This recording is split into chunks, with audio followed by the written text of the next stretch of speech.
What's up, Bremerton? Josh Farley with the Kitsap Sun here. Have you noticed how there's an ever-growing number of pinball machines showing up in places around Kitsap County? I'm going to tell you all about this burgeoning phenomenon on this week's edition of the Bremerton Beat Blast.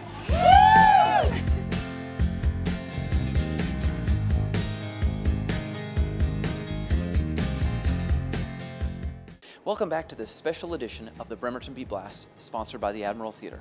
Today, we're going to tackle the pinball craze and how it's sweeping across Kitsap and several of its cities. But first, let's get our bearings. Why is the retro game of pinball such a sensation here on the peninsula? It all has to do with this little 80-gram steel ball. One silver ball and two buttons. It's pretty easy.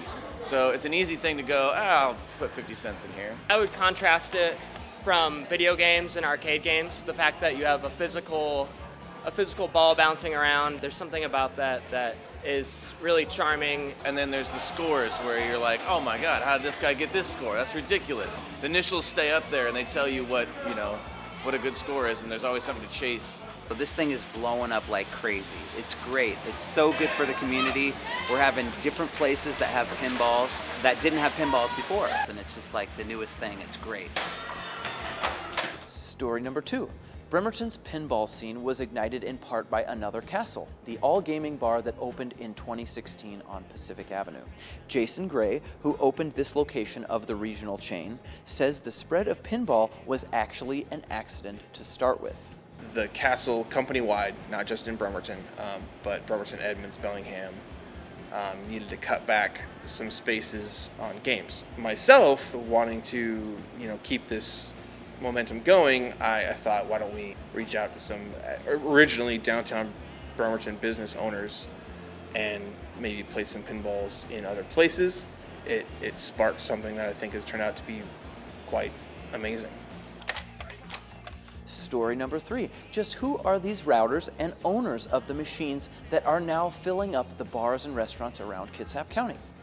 Meet Todd McCulloch, a retired NBA star whose home on Bainbridge Island is filled with many pinball machines from his collection, and who's now one of the main suppliers of the games around town. So I've got about 40 pinball machines in my collection, and I've got a good-sized basement, but it's not.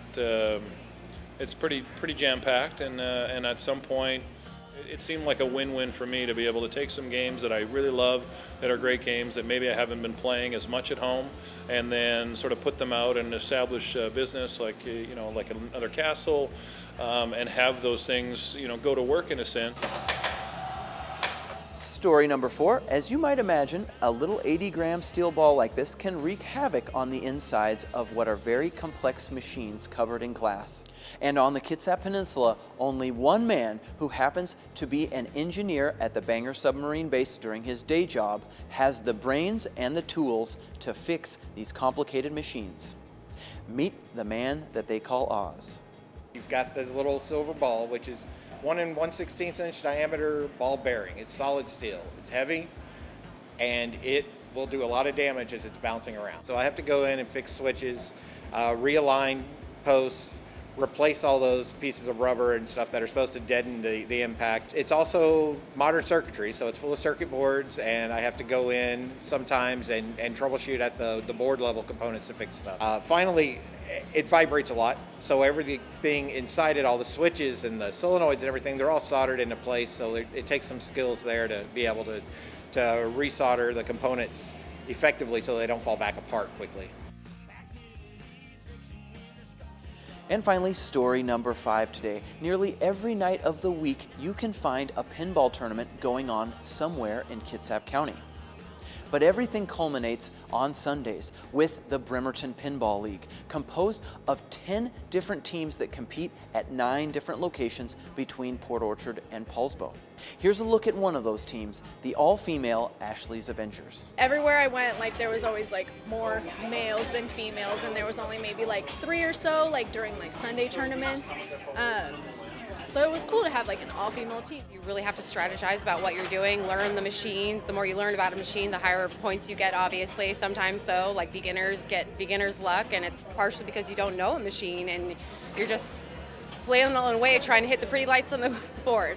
Typically the bar scene itself is dominated by men, so it's nice to have a group of ladies that come together and go play games together.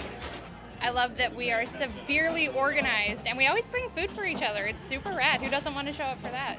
That's going to do it for this edition of the Bremerton Beat Blast. I hope you have a great Thanksgiving, and we'll see you again next week.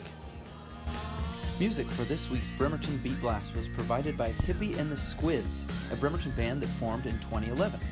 Hippie and the Squids is Chris Schweitzer on guitar and vocals, Kevin Frazier on bass, and Brandon Henneman on the cajon. That's the one. That's the one. Right there.